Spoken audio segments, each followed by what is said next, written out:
welcome her back to the organizing home that, many of us were proud to say, to have organized alongside her in the baby or in the tenderloin. And before she became the co-founder of Black Lives Matter, she was a community organizer, right? So we are so excited to welcome Alicia Garza, who is also the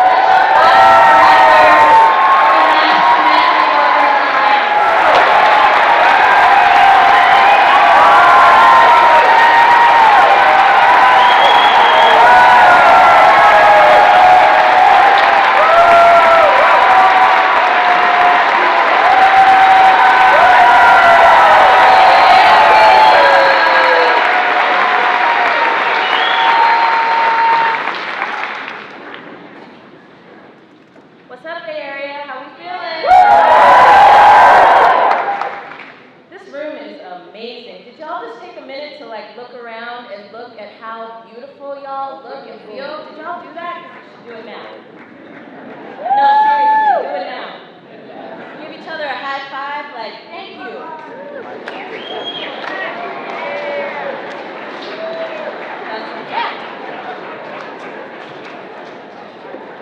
So it's an honor, an absolute honor to be here with you all. As Emily said, this is not only the place that I grew up in, the place I was born and raised, but this is also the place that raised me as an organizer. And it's so humbling and filling to be in this room, to know that the resistance is alive and well in the Bay Area.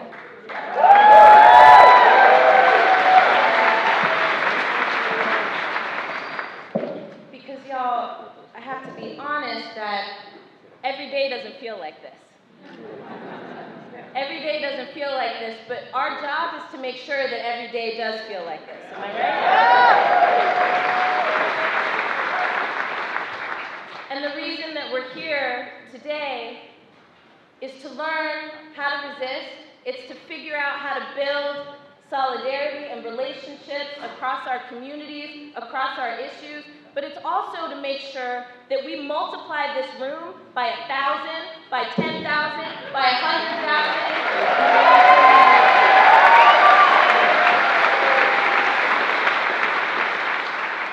We're here today because we need to build a movement in the millions. Am I correct?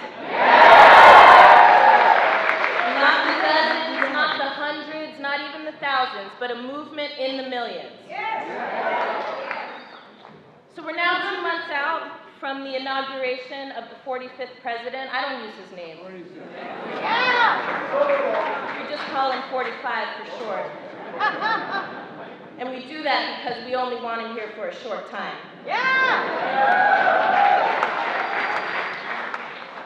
But we're 2 months in, and I think it's safe to say that we can acknowledge that elections matter.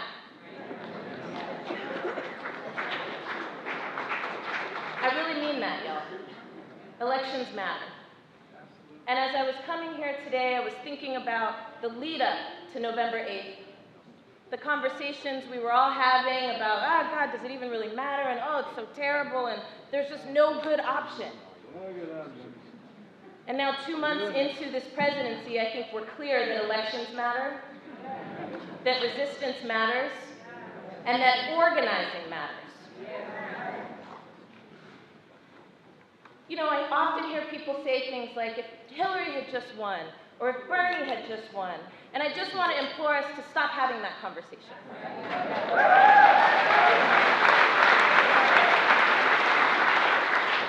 That time has passed. But what has not passed is the fact that this agenda of authoritarianism, of hatred, of racism, of every ism you can imagine. Homophobia, transphobia, all the phobias, the isms, all the bad things that we don't want to cultivate in our world. There is an agenda that is sweeping like wildfire, not just through our country, but through our world. It's not just about 45.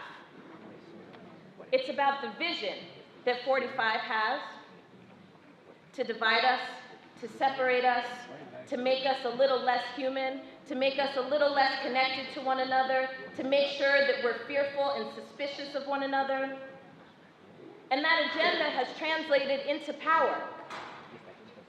Power. Meaning, it's not just about what's happening in the Oval Office. It's about the fact that this agenda and the farthest right of this agenda now controls all three branches of government. This agenda now controls 2/3 of the state houses throughout this nation. So that's why we have to stop talking about what could have been. And we need to pivot and move towards what is going to be.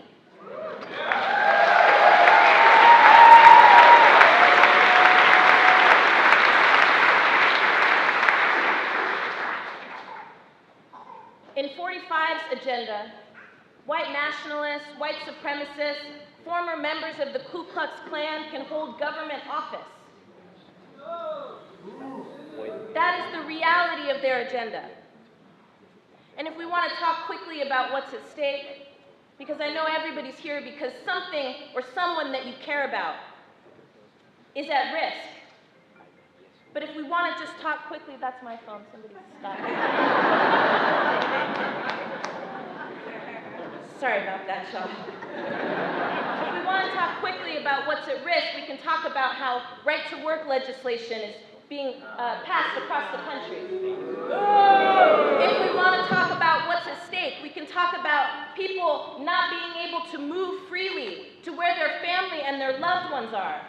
If we want to talk about what's at stake, we can talk about the complete dismantling of environmental protections. You know, those things we depend on, like water and air and land, those things are no longer safe under this agenda.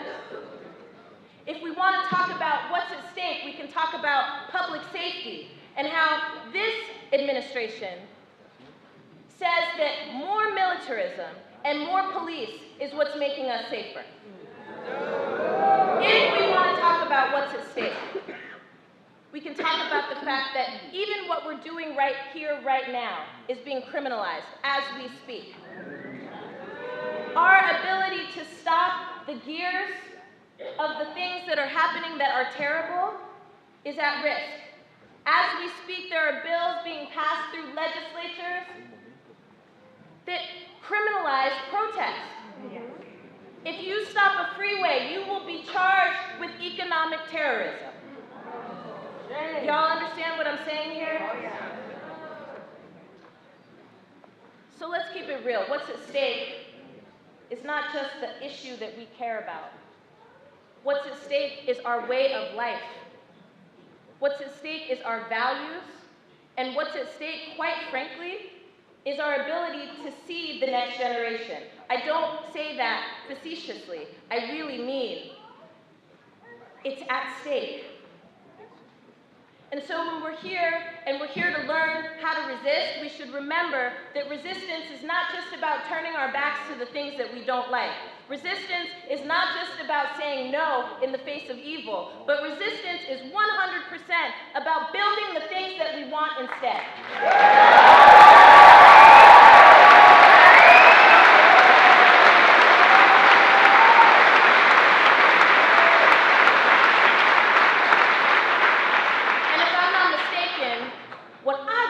Is power. Y'all ready to get some power?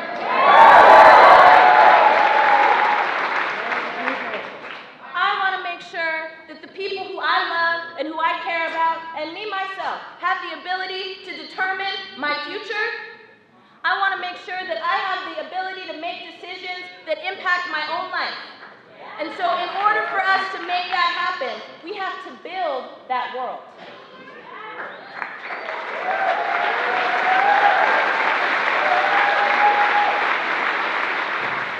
Our focus is to build a new sense of who we are. Because to be honest with you, even though I'm fighting like hell for this country, fighting like hell for it, and I mean that, I'm conflicted. Because the role that we play around the world is not something to be defended. And so it's even more important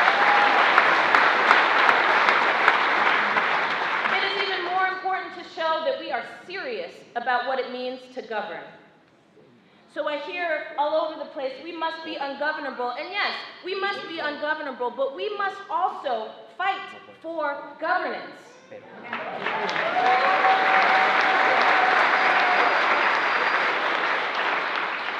So the first step in that is getting trained in how to stop the gears. The second step is striking on May 1st.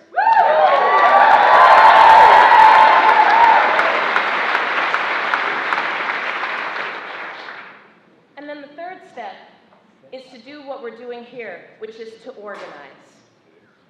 Now, I'm going to end with a few core tasks that I think we need to pay attention to. Because as I said, it's not just about healthcare. It's not just about the environment. It's not just about immigrant rights. It's not just about Black Lives Matter. It's about building a movement of movements that can create the new world that we want to live in.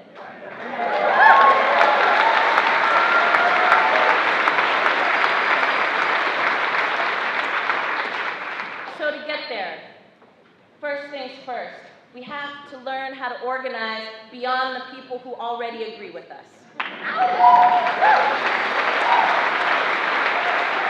Francisco, I love us, and I'm going to tell you, we need to transmit these San Francisco values all over the country.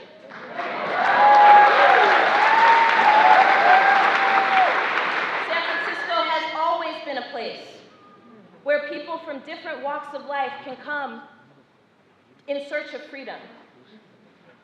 And so to organize beyond the choir, it means that we have to learn how to be in different relationship to people who aren't as woke as us, who aren't as progressive as us, but who want the future that we want. Number two, we've got to take it over, take it back, and not just throw rocks at the castle.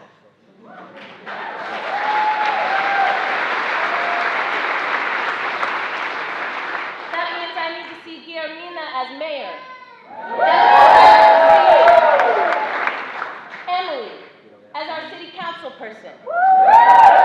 That means I need to see Pantal Lee on our water board. For real. But those of us who believe that we can build a resistance and not engage what's actually still happening, we are crudely mistaken. We cannot leave what is in existence to its own fate. We have to figure out a way to break it open, break it apart, and to be the ones who are making better decisions.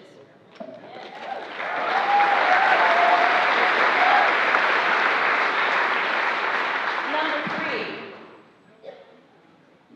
we must fight every ism like our lives depend upon it.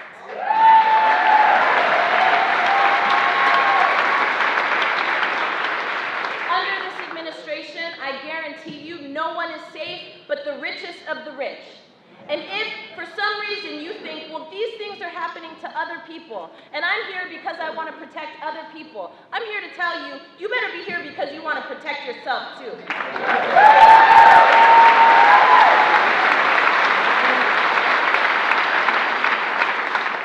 You know, there's an interesting conversation happening right now in the Democratic Party about identity politics.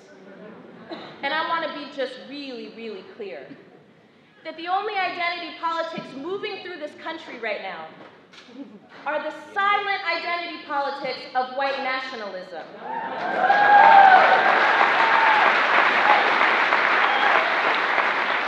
It is our job to not just focus on income inequality, but to focus on who it matters to the most. It's our job to make sure that it's not just about queer rights or immigrant rights or the rights of Black people, but it's about the rights of all of us to live in a functioning, healthy democracy. And if that is going to happen, we have to fight every single ism like it is our own.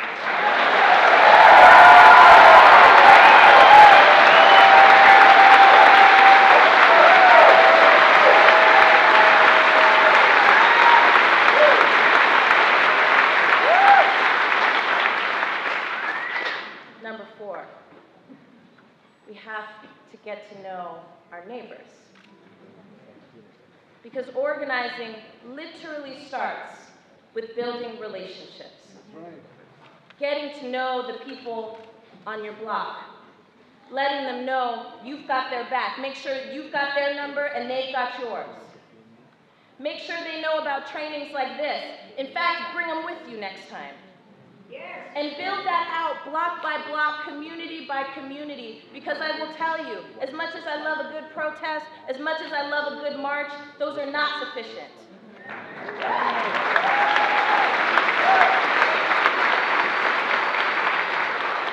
Direct action is dope. It is nothing without organizing.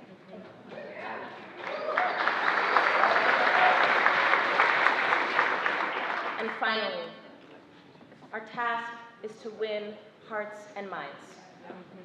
We have to tell a new story of who we are, what we value, what we care about, and be brave enough to talk about the mistakes that we've made so that we can move forward together.